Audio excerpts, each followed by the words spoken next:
शिक्षक सेवा आयोग अध्यापन अनुमति पत्र सम्बन्धमा आधारभूत तहमा सोधिने नमुना प्रश्नोत्तरको साथमा उपस्थित भइसकेको छु। आजको श्रृङ्खलामा सेट 1लाई ल्याएर उपस्थित भइसकेको छु। यसमा जम्मा 50वटा प्रश्नहरू रहनेछ। अब सुरुवात गर्छु प्रश्न नम्बर 1बाट। नेपालको संविधानको धारा 31मा देखाएका मध्ये कसलाई कानुन बमोजिम निशुल्क उच्च शिक्षा पाउने हक छ? क. दलित र अपाङ्ग, ख. अपाङ्ग र विपन्न, ग. अपाङ्ग र सीमान्तकृत, घ. महिला र दलित। यस प्रश्नको सही जवाफ रहेको छ अपाङ्ग र विपन्न। अप्सन खमा रहेको छ अपाङ्ग र विपन्न। प्रश्न नम्बर 2 तर्फ प्रवेश गरौँ। शिक्षा ऐन 2028 पहिलो वर्ष विक्रमसम्म 2028मा कतिवटा जिल्लामा लागू गरिएको थियो? क. 2 जिल्ला, ख. 13 जिल्ला, ग. 15 जिल्ला, घ. 25 जिल्ला। यसको सही जवाफ रहेको छ क. 2 जिल्ला। प्रश्न नम्बर 3 तर्फ प्रवेश गरौँ। रिक्त शिक्षक पदको विवरण स्थायी पदपूर्तिका लागि शिक्षा तथा मानव स्रोत विकास केन्द्रले शिक्षक सेवा आयोगमा लेखी पठाउनुपर्ने व्यवस्था छ? क. जेठभित्र, ख. साउनभित्र, ग. आसियोनभित्र, घ. मङ्सिरभित्र। यसको सही जवाफ रहेको छ अप्सन ग. आसियोनभित्र। प्रश्न नम्बर 4 तर्फ प्रवेश गरौँ। अनिवार्य तथा निशुल्क शिक्षा नियमावली कहिले जारी गरियो? अनिवार्य तथा निशुल्क शिक्षा नियमावली कहिले जारी गरियो? क. 2077 5 महिना 19 गते, ख. 2077 6 महिना 19 गते, ग. 2077 7 महिना 19 गते, घ. 2077 8 महिना 19 गते। यस प्रश्नको सही जवाफ रहेको छ अप्सन ख. 2077 6 महिना 19 गते जारी गरिएको हो। प्रश्न नम्बर 5 तर्फ प्रवेश गरौँ। अपाङ्गता भएका व्यक्तिहरूका अधिकार सम्बन्धी अनुबन्ध 2006 को कुन धारामा शिक्षा सम्बन्धी प्रावधान राखिएको छ? क. धारा 24, ख. धारा 26, ग. धारा 28, घ. धारा 29। यसको सही जवाफ रहेको छ अप्सन क. धारा 24। प्रश्न नम्बर 6 तर्फ प्रवेश गरौँ। सिकाइका 4 स्तम्भ कसले अगाडि ल्याएको अवधारणा हो? सिकाइको 4 स्तम्भ कसले अगाडि ल्याएको अवधारणा हो? क. विश्व शिक्षा मञ्च, ख. युनिसेफ, ग. युनेस्को, घ. सबैका लागि शिक्षा कार्यक्रम। यसको सही जवाफ रहेको छ युनेस्को। अप्सन ग. युनेस्को। प्रश्न नम्बर 7मा छ वर्तमान कार्यबाट भविष्यको औचित्य मूल्याङ्कन गर्ने सिप जीवनोपयोगी सिपको कुन पक्ष अन्तर्गत पर्दछ? क. निर्णय गर्ने क्षमता, ख. समालोचनात्मक सोचाइ, ग. समस्या समाधान सिप, घ. अन्तर्व्यक्ति सञ्चार सिप। यसको सही जवाफ रहेको छ अप्सन क. निर्णय गर्ने क्षमता। प्रश्न नम्बर 8 नेपालमा लैङ्गिक उत्तरदायी बजेटको सुरुवात कहिलेदेखि भएको हो? क. आर्थिक वर्ष 2062-63बाट, ख. आर्थिक वर्ष 2063-64बाट, ग. आर्थिक वर्ष 64-65बाट, घ. आर्थिक वर्ष 65-66बाट, 2065-66बाट। यसको सही जवाफ रहेको छ अप्सन ग. आर्थिक वर्ष 2064-65बाट। प्रश्न नम्बर 9 सिकाइको विशेषता कुन होइन? सिकाइको विशेषता कुन होइन? क. बौद्धिक प्रक्रिया, ख. परिपक्वताद्वारा प्रभावित हुने, ग. निश्चित समयसम्म हुने, घ. प्रगतिशील परिवर्तन। यसको सही जवाफ रहेको छ निश्चित समयसम्म हुने। अप्सन ग. निश्चित समयसम्म हुने। प्रश्न नम्बर 10 मनोविज्ञानलाई कसरी परिभाषित गर्न सकिन्छ? मनोविज्ञानलाई कसरी परिभाषित गर्न सकिन्छ? क. आत्माको अध्ययन गर्ने विज्ञान, ख. व्यवहारको अध्ययन गर्ने विज्ञान, ग. शारीरिक वृद्धि अध्ययन गर्ने विज्ञान, घ. चेतनाको अध्ययन गर्ने विज्ञान। यसको सही जवाफ रहेको छ अप्सन ख. व्यवहारको अध्ययन गर्ने विज्ञान।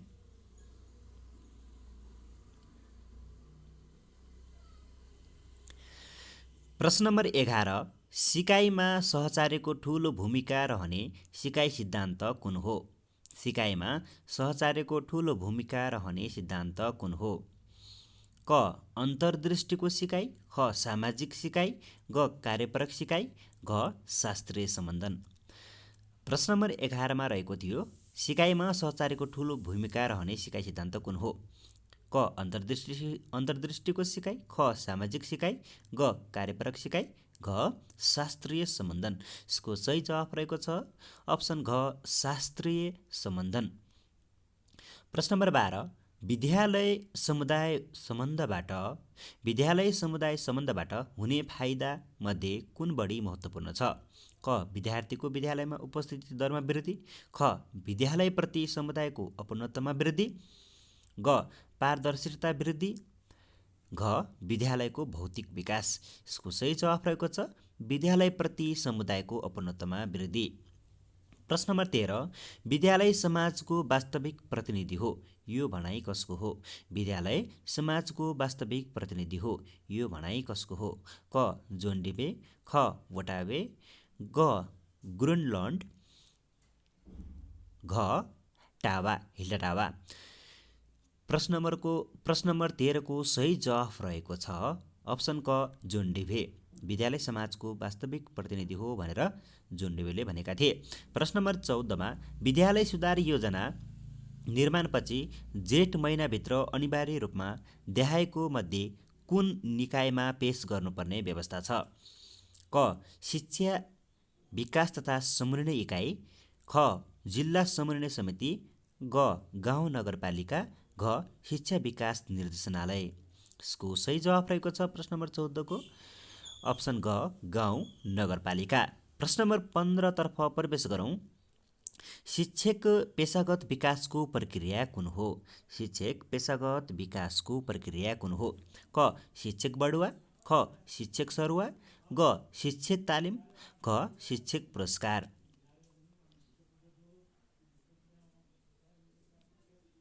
यसको सही जवाफ रहेको छ अप्सन ग. शिक्षक तालिम।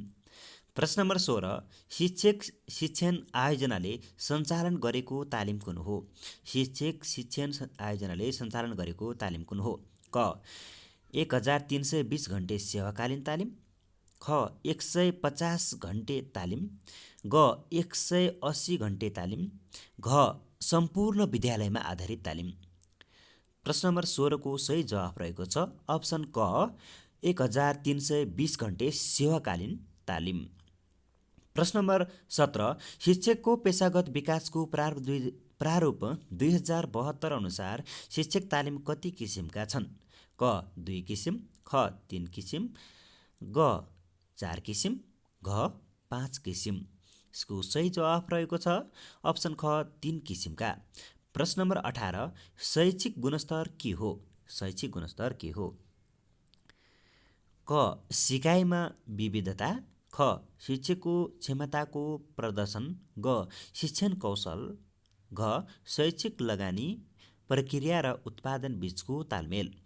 यसको सही जवाफ रहेको छ अप्सन घ. शैक्षिक लगानी प्रक्रिया र उत्पादन बीचको तालमेल। प्रश्न नम्बर 19 शिक्षा ऐन 2028 को कुन संशोधनले विद्यालय शिक्षाको गुणस्तर परीक्षण गर्न शैक्षिक गुणस्तर परीक्षण केन्द्र रहने कानुनी व्यवस्था गरेको हो? क. 8औं, ख. 7औं, ग. 6औं, घ. 9औं। यसको सही जवाफ रहेको छ अप्सन क. 8औं संशोधनले। प्रश्न नम्बर 20 सन् 2019मा शैक्षिक गुणस्तर परीक्षण केन्द्रले गरेको कक्षा 10 को विद्यार्थीको राष्ट्रिय स्तरमा सिकाइ उपलब्धि परीक्षणमा गणित विषयमा कति प्रतिशतभन्दा बढी विद्यार्थी न्यून आधारभूत र आधारभूत तहमा रहेको देखाएको छ? क. 46%, ख. 63%, ग. 37%, घ. 41%। यसको सही जवाफ रहेको छ क. 46%। प्रश्न नम्बर 21 असल शासन मुख्य रूपमा केसँग सम्बन्धित छ?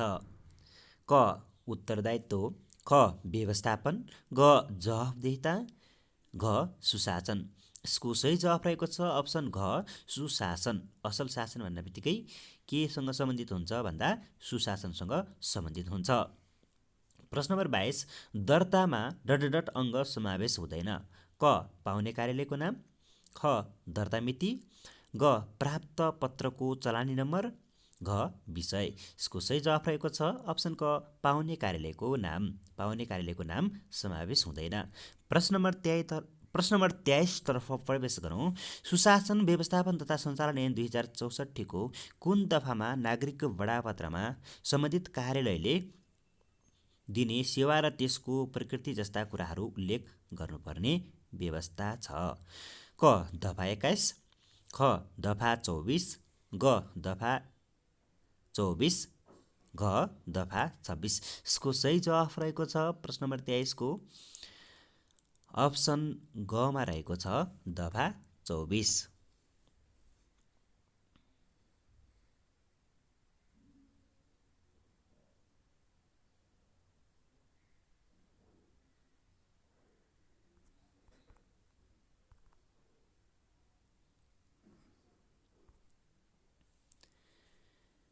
प्रश्न नम्बर 24 मा छ, गुनासो सम्बोधन तथा व्यवस्थापन कार्यविधि 2072 अनुसार उजुरी वा गुनासो प्राप्त गर्ने माध्यम देखाएका मध्ये कुन हो? क. सामाजिक सञ्जाल, ख. हुलाक, ग. उजुरी पेटिका, घ. माथिका सबै। यसको सही जवाफ रहेको छ माथिका सबै। सामाजिक सञ्जाल पनि, हुलाक पनि र उजुरी पेटिका पनि पर्दछन्। प्रश्न नम्बर 25, कक्षा कोठा व्यवस्थापनमा कुन पक्ष समावेश हुन्छ? कक्षा कोठा व्यवस्थापनमा कुन पक्ष समावेश हुन्छ? क. बसाइ व्यवस्थापन, ख. सिकाइ क्रियाकलाप व्यवस्थापन, ग. समूह कार्य व्यवस्थापन, घ. माथिका सबै। 25 मा रहेको छ बसाइको व्यवस्थापन पनि र सिकाइ क्रियाकलाप व्यवस्थापन पनि र समूह कार्य व्यवस्थापन पनि पर्दछ। त्यसकारणले माथिका सबै पर्दछ। प्रश्न नम्बर 26 मा शैक्षिक सामग्रीका सम्बन्धमा कुन मेल खाँदैन? क. शैक्षिक सामग्रीलाई सिकाइको साध्यको रूपमा प्रयोग गरिनुपर्छ, ख. बिना मूल्य वा कम मूल्यका सामग्रीको प्रयोग गरिनुपर्छ, ग. सामग्री निर्माण र प्रयोगमा विद्यार्थीलाई पनि परिचालन गर्नुपर्छ, घ. शैक्षिक सामग्रीको प्रयोग होसियारीका साथ गर्नुपर्छ। यसको सही जवाफ रहेको छ अप्सन क. शैक्षिक सामग्रीलाई सिकाइको साध्यको रूपमा प्रयोग गरिनुपर्छ। प्रश्न नम्बर 27, कक्षा कोठामा प्रश्न सोध्नुको प्रयोजन कुन हो? कक्षा कोठामा प्रश्न सोध्नुको प्रयोजन कुन हो? क. विद्यार्थीलाई उत्तीर्ण अनुत्तीर्ण छुट्याउन, ख. विद्यार्थी बीच तुलना गर्न, ग. विद्यार्थीको सिकाइ स्तर पत्ता लगाउन, घ. विद्यार्थीका कमजोरी सार्वजनिक गर्न। प्रश्न नम्बर 27 को सही जवाफ रहेको छ विद्यार्थीको सिकाइ स्तर पत्ता लगाउन। अप्सन घ मा रहेको सही जवाफ रहेको छ। प्रश्न नम्बर 28, तल्लो र उपल्लो कक्षाबीच समन्वय गरी शिक्षण गर्न कुन शैक्षणिक सङ्गठन बढी उपयोगी हुन्छ? क. वर्ग शिक्षण, ख. बहुवर्ग शिक्षण, ग. बहुवर्ग बहुस्तर शिक्षण, घ.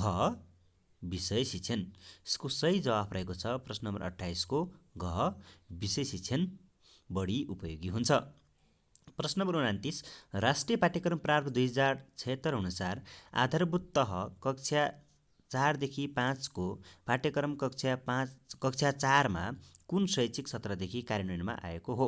राष्ट्रिय पाठ्यक्रम प्रारूप 2076 अनुसार आधारभूत तह कक्षा 4 देखि 5 को पाठ्यक्रम कक्षा 4 मा कुन शैक्षिक सत्रदेखि कार्यान्वयनमा आएको हो? क. शैक्षिक सत्र 2076, ख. शैक्षिक सत्र 2077, ग. शैक्षिक सत्र 2078, घ. शैक्षिक सत्र 2079। यसको सही जवाफ रहेको छ शैक्षिक सत्र 2079। प्रश्न नम्बर 30 तर्फ प्रवेश गरौँ। पाठ्यक्रम निर्माणका क्रममा आवश्यकताको पहिचानपछि कुन कार्य गरिन्छ? क. विषयवस्तु निक्रियल, ख. उद्देश्यको सङ्गठन, ग. उद्देश्यको निर्धारण, घ. सिकाइ अनुभवको छनौट। यसको सही जवाफ रहेको छ उद्देश्यको निर्धारण गरिन्छ। पाठ्यक्रम निर्माणका क्रममा आवश्यकताको पहिचानपछि के गरिन्छ त उद्देश्यको निर्धारण गरिन्छ। अप्सन ग को सही जवाफ रहेको छ। प्रश्न नम्बर 31 राष्ट्रिय पाठ्यक्रम प्रारूप 2076 अनुसार आधारभूत शिक्षा कक्षा 1 देखि 8 को उमेर समूह कुन हो? क 4 देखि 16, ख 4 देखि 12, ग 4 देखि 13 वर्ष र घ 5 देखि 12 वर्ष। यसको सही जवाफ रहेको छ अप्सन घ 5 देखि 12 वर्ष।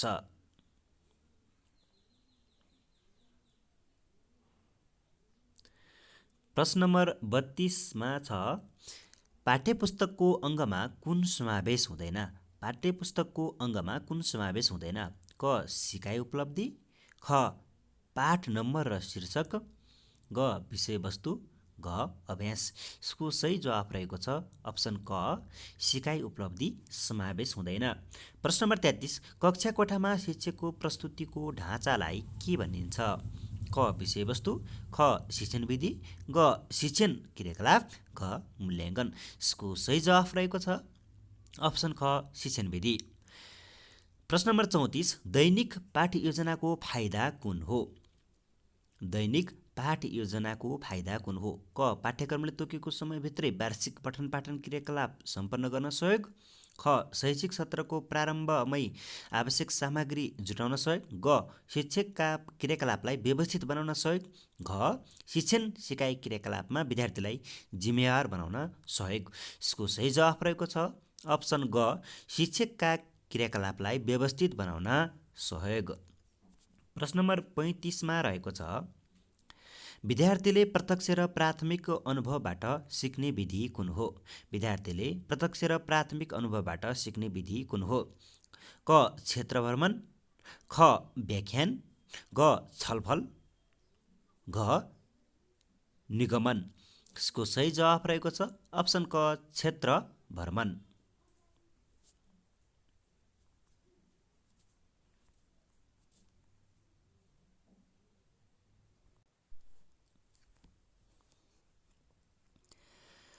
प्रश्न नम्बर 36 मा छ समस्या समाधान विधिको चरण कुन हो? क समस्या बुझ्ने, योजना निर्माण, पछाडि फर्केर हेर्ने, योजना कार्यान्वयन र परिणामलाई जाँच्ने, ख योजना निर्माण, समस्या बुझ्ने, योजना कार्यान्वयन, पछाडि फर्केर हेर्ने र परिणामलाई जाँच्ने, ग समस्या बुझ्ने, योजना निर्माण, योजना कार्यान्वयन, परिणामलाई जाँच्ने र पछाडि फर्केर हेर्ने, घ समस्या बुझ्ने, योजना निर्माण अनि योजना कार्यान्वयन, पछाडि फर्केर हेर्ने र परिणामलाई जाँच्ने। यसको सही जवाफ रहेको छ अप्सन घ समस्या बुझ्ने, योजना निर्माण, योजना कार्यान्वयन, पछाडि फर्केर हेर्ने र परिणामलाई जाँच्ने।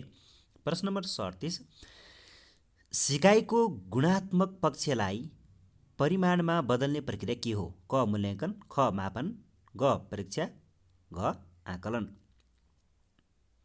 यसको सही जवाफ रहेको छ मापन। प्रश्न नम्बर 38 आधारभूत तह कक्षा 1 देखि 3 को पाठ्यक्रमले कुन मूल्याङ्कनमा जोड दिएको छ? क सिकाइका लागि मूल्याङ्कन, ख निर्णयात्मक मूल्याङ्कन, ग निरन्तर मूल्याङ्कन, घ सिकाइको मूल्याङ्कन। यसको सही जवाफ रहेको छ अप्सन क सिकाइका लागि मूल्याङ्कन। प्रश्न नम्बर 39 मानकको निर्धारण कुन परीक्षाको विशेषता हो? क शिक्षक निर्मित परीक्षा, ख विषयगत परीक्षा, ग वस्तुगत परीक्षा, घ स्थिरीकृत परीक्षा। यसको सही जवाफ रहेको छ अप्सन घ स्थिरीकृत परीक्षा। अप्सन घमा रहेको छ स्थिरीकृत परीक्षा। प्रश्न नम्बर 40 माध्यमिक पाठ्यक्रम 2078ले कक्षा 9 देखि 10 मा आन्तरिक मूल्याङ्कन अन्तर्गत कति अङ्कभारको त्रैमासिक परीक्षा लिने व्यवस्था गरेको छ? क 6, ख 10, घ 25, घ 40। यसको सही जवाफ रहेको छ अप्सन क 6 अङ्कको लिने व्यवस्था गरेको छ।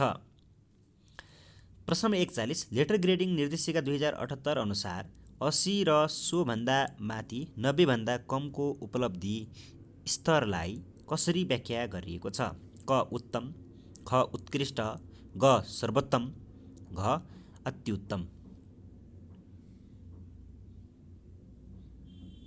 यसको सही जवाफ रहेको छ अति उत्तम। अति उत्तम अप्सन घमा रहेको सही जवाफ रहेको छ। प्रश्न नम्बर 42 शिक्षा क्षेत्रमा अनुसन्धान भनेको के हो? शिक्षा क्षेत्रमा अनुसन्धान भनेको के हो? क पुनः खोजी गर्ने प्रक्रिया, ख अध्ययन गर्ने प्रक्रिया, ग समस्या पहिचान गर्ने कार्य, घ भरपर्दो सूचनाका आधारमा गरिने व्यवस्थित अध्ययन। प्रश्न नम्बर 42 को सही जवाफ रहेको छ अप्सन घमा रहेको भरपर्दो सूचनाका आधारमा गरिने व्यवस्थित अध्ययन। प्रश्न नम्बर 43 आफ्नो कार्यक्षेत्रमा देखिएका समस्या समाधान गर्न कुन अनुसन्धान बढी उपयोगी हुन्छ? कार्यमूलक अनुसन्धान क, ख आधारभूत अनुसन्धान, ग घटना अध्ययन, घ व्यावहारिक अनुसन्धान। यस प्रश्नको सही जवाफ रहेको छ अप्सन क कार्यमूलक अनुसन्धान। प्रश्न नम्बर 44 कार्यक्रमका सफलता असफलताका कारणहरू पत्ता लगाउन गरिने अनुसन्धान कुन हो? क कार्यमूलक अनुसन्धान, ख आधारभूत अनुसन्धान, ग घटना अध्ययन, घ व्यावहारिक अनुसन्धान। यसको सही जवाफ रहेको छ सफलताका कारणहरू पत्ता लगाउने गरिने घटना अध्ययनभित्र पर्दछ, घटना अनुसन्धानभित्र पर्दछ। त्यसै गरी 45 छ डटको अभावमा कम्प्युटरले कुनै पनि कार्य गर्न सक्दैन। क चिप, ख मेमोरी, ग आउटपुट डिभाइस, घ प्रोग्राम। यसको सही जवाफ रहेको छ, यस प्रश्नको सही जवाफ रहेको छ अप्सन घ प्रोग्राम। प्रश्न नम्बर 46 एक्सेलमा आधारित स्कुल लेभल IEMIS अर्थात् integrated educational management information system सफ्टवेयरमा शैक्षिक सत्र 2078 देखि थप गरिएको बटन कुन हो? क फिजिकल, ख सब्जेक्ट्स, ग EIE, घ मिक्स हैन। यसको सही जवाफ रहेको छ 46 को सही जवाफ रहेको छ ग EIE। प्रश्न नम्बर 47 बलरामको उमेर प्राकृतिक सङ्ख्याको घनसङ्ख्या रहेको छ। 2 वर्ष अगाडि उसको उमेर प्राकृतिक सङ्ख्याको वर्ग सङ्ख्या रहेको थियो। अब कति वर्षपछि बलरामको उमेर पुनः प्राकृतिक सङ्ख्याको घनसङ्ख्या हुन्छ? क 5 वर्ष, ख 27 वर्ष, ग 37 वर्ष, घ 39 वर्ष। बलरामको हालको उमेर 27 वर्ष छ। त्यसलाई चाहिँ 3 को क्युब गरौँ, 3 को क्युब गर्दाखेरि त्यो मानौँ र 2 वर्ष अगाडिको बलरामको उमेर 27 बाट फेरि 2 घटाउँ 25 वर्ष हुन्छ र 5 को स्क्वायर गर्दाखेरि कति हुन्छ 25 हुन्छ। अब 3 वर्षपछिको सङ्ख्या भन्यो भने सङ्ख्याको 4 हो र सङ्ख्या चाहिँ 4 हो र 4 को घनसङ्ख्या 64 हुन्छ। त्यसै गरी आवश्यक उत्तर कति हुने भयो त 64 बाट 27 घटाउँदा 37 वर्ष आउँछ। यसकारणले यसको सही जवाफ हुन जान्छ अप्सन ग 64 बाट 27 घटाउँदा 37 वर्ष आयो हो। अब यसको सही जवाफ चाहिँ अप्सन ग को 37 वर्ष रहेको छ।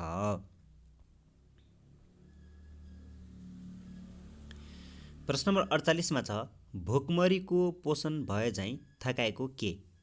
भोकमरीको पोषण भए झैँ थकाएको के हुन्छ त? 48 को क ऊर्जा, ख बहादुरी, ग साहस, घ ताजापन। यसको सही जवाफ रहेको छ अप्सन क ऊर्जा। प्रश्न नम्बर 49 उपयुक्त विकल्प छनौट गरी खाली ठाउँ भर्नुहोस्।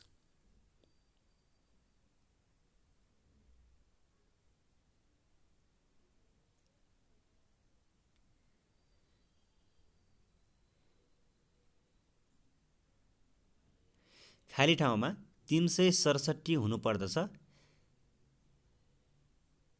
ताकि प्रत्येक रो र प्रत्येक कोलममा 1 देखि 9 सम्मका अङ्कहरू एक पटक मात्र आउँछन्। जस्तै यहाँ चाहिँ 472 छ, 361 छ, 589 छ, 693 र 587, 587, 142 र 518, 429, कमा रहेको छ 627, ख 498, ग 981, घ 367। त्यसो भएको कारणले गर्दाखेरि चाहिँ 1 देखि 9 सम्मका अङ्कहरू एक एक पटक मात्र आउँछन् रो र कोलममा। त्यसैले के हुने हो, त्यसको सही जवाब चाहिँ 367 हुन्छ। प्रश्न नम्बर 50 मा छ, एउटा पाइपलाई दुईवटा टुक्रामा विभाजित गरियो। लामो टुक्राको लम्बाइ पाइपको कुल लम्बाइको 80% छ भने लामो टुक्रा छोटो टुक्राभन्दा कति प्रतिशत लामो छ भनेर। क 60%, ख 70%, ग 75%, घ 55%। जस्तो पाइपको कुल लम्बाइ कति मानौँ 100 मान्ने हो भने लामो टुक्राको लम्बाइ कति हुन्छ त फेरि 80 र छोटो टुक्राको लम्बाइ कति हुन्छ त 20 हुन्छ। अब उसो भए आवश्यक प्रतिशत निकाल्दाखेरि चाहिँ के गर्नु पर्यो, 80 - 20 गर्ने, भागा कति गर्ने त्यसको तल चाहिँ मुनि डिभाइड 80 - 20 डिभाइड 80 गर्ने इन्टु 100%। अब 80 बाट 20 घटाउँदा अथवा 80 बाट 20 घटाउँदा कति भयो 60 भयो। अनि डिभाइड 80 छँदैछ, मल्टिप्लाई 100 गर्ने, त्यसपछि क्याल्कुलेसन गर्दा कति आउँछ त 75 यसको एन्सर हुन्छ। अप्सन ग को 75 यसको करेक्ट एन्सर रहेको छ।